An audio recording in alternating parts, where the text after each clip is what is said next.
दोस्तों मेरे आज का वीडियो का टॉपिक है श्रीलंका के इतिहास के बारे में, जिसमें मैं डिस्कस करूंगा स्टेप बाय स्टेप श्रीलंका के हिस्ट्री के बारे में। तो मेरे साथ अंत तक बने रहिए। दोस्तों श्रीलंका का पुराना नाम तामापन्नी है, जो राजकुमार विजय द्वारा रखा गया था। विजय राजकुमार सिंगल राजवंश के राजकुमार थे। यह राजकुमार बंगाल और उड़ीसा के राजकुमार थे। उस वक्त ये सारे इलाका सिंगल राजवंश के तहत आता था। तो आइए देखते हैं इसका नाम कैसे तामापन्नी पड़ा श्रीलंका का। जब राजकुमार अपने जहाज के द्वारा इस आइलैंड पे पहुंचे तो यहाँ की मिट्टी के वजह से राजकुमार का हाथ लाल हो गए, जिसकी वजह से यहाँ का नाम तामापन्नी पड़ा। तामापन्नी जिसका मतलब होता है कॉपर रेड हैंड। राजकुमार ने देखा कि यहाँ पे दो कबीले के लोग आबाद थे। दो कबीलों का नाम था यकाकास और नागास, और यह माना जाता है कि यहाँ पे यकाकास कबीले के लोग पहले से आबाद थे, नागास कबीले के लोग बाहर से आए थे। आइए दोस्तों अब देखते हैं श्रीलंका का ऐतिहासिक प्रमाण क्या है। तो श्रीलंका का ऐतिहासिक प्रमाण 5000 साल पुराना लिखित मौजूद है। वैसे तो दोस्तों अगर देखा जाए तो श्रीलंका में 1,25,000 वर्ष पूर्व यहाँ मानव बस्तियाँ होने का प्रमाण मिलते हैं, और यहाँ पर 29 ईसा पूर्व में चतुर्थ समिति के समय रचित बौद्ध ग्रंथ भी प्राप्त हुए थे।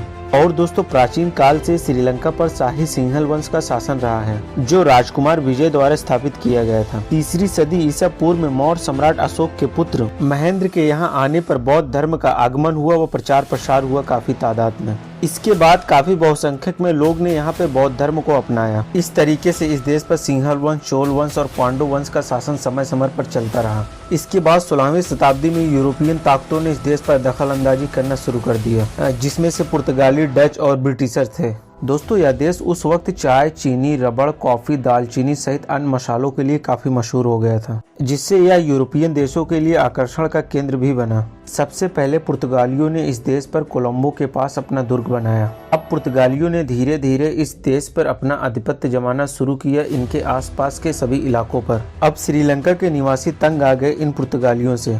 अब वहाँ के लोगों ने डच लोगों से मदद मांगी इन पुर्तगालियों को भगाने के लिए अपने देश से। 1630 ईस्वी में डच लोग आकर इन पुर्तगालियों को तो भगा दिए श्रीलंका से, लेकिन डच लोगों ने खुद ही इस देश पर कब्जा कर लिया। इसके बाद यहाँ के लोगों के ऊपर डच कंपनी लगान थोप दिया। यह डच कंपनी द्वारा लगाया गया लगान पुर्तगालियों से भी 2 गुना ज्यादा था। अब 1660 ईस्वी आते आते ब्रिटिशर का भी ध्यान आ गया इस द्वीप पर। नीदरलैंड और फ्रांस का अधिकार होने के बाद अब अंग्रेजों को डर लगने लगा कि कहीं इन इलाकों पर डच कंपनी का पूरे तरीके से कब्जा न हो जाए और मुझे इन इलाकों से हाथ धोना पड़े। इसके तत्पश्चात ब्रिटिशर्स ने डच इलाकों पर हमला करना शुरू कर दिया, और 1700 ईस्वी आते आते इन इलाकों पर ब्रिटिशर्स का कब्जा हो गया। 1717 ईस्वी में यहाँ के आखिरी राज्य कैंडी राज्य को भी ब्रिटिशर्स ने हरा दिया। इसके बाद यहाँ के राजा ने आत्मसमर्पण कर दिए ब्रिटिशर्स के आगे, और अब इस तरीके से पूरे श्रीलंका पर अंग्रेजों का कब्जा हो गया।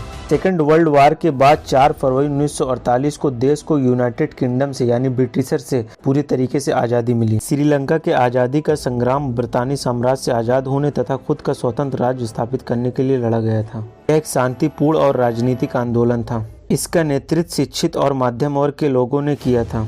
इसके पश्चात 4 फरवरी 1948 ईस्वी को डोमिनियन स्टेट के रूप में श्रीलंका को आज़ादी मिल गई। अगले 24 साल तक श्रीलंका डोमिनियन स्टेट बना रहा, और 22 मई 1972 को श्रीलंका गणतंत्र देश बना। 1972 तक इस देश का नाम सीलोन था, जिसे सन 1972 ईस्वी में बदलकर लंका कर दिया तथा 1978 ईस्वी में इसके आगे श्री शब्द जोड़कर श्रीलंका कर दिया गया। इस मुल्क का सबसे बड़ा शहर कोलंबो है। यह बंदरगाह दुनिया भर में मशहूर है। दोस्तों श्रीलंका का हिस्ट्री का एक और अध्याय है, आइए उस पर डिस्कस कर लेते हैं, जिसे सिविल वार कहते हैं। वैसे तो श्रीलंका में देखा जाए तो बहुसंख्यक सिंघल जाति के लोग हैं और अल्पसंख्यक के रूप में तमिल के लोग हैं। इन दोनों जातियों के बीच में गृहयुद्ध शुरू हो गया, जो 23 जुलाई 1983 ईस्वी में आरंभ हुआ। वैसे तो यह श्रीलंकाई सरकार और अलगाववादी गुट लिट्टे के बीच लड़ा जाने वाला युद्ध था।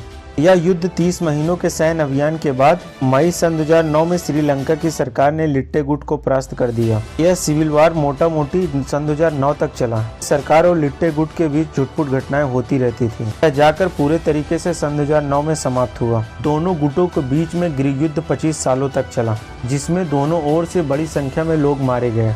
यह युद्ध श्रीलंका की अर्थव्यवस्था पर्यावरण के लिए घातक सिद्ध हुआ। लिट्टे द्वारा अपनाई गई यह युद्ध नीतियों के चलते 32 देशों ने इसे आतंकवादी गुटों की श्रेणी में रखा, जिनमें भारत, ऑस्ट्रेलिया, कनाडा, यूरोपीय संघ के बहुत से सदस्य राष्ट्र और अन्य कई देश थे। इसमें 1/4 सदी तक चले जाति संघर्ष में सरकारी आंकड़ों के अनुसार लगभग 80,000 लोग मारे गए। अगर मेरे चैनल के माध्यम से बताई हुई बातें आपको इन्फॉर्मेटिव लगी हो तो आप मेरे चैनल को सब्सक्राइब करके अपना सपोर्ट दे सकते हैं। जय हिंद, जय भारत दोस्तों।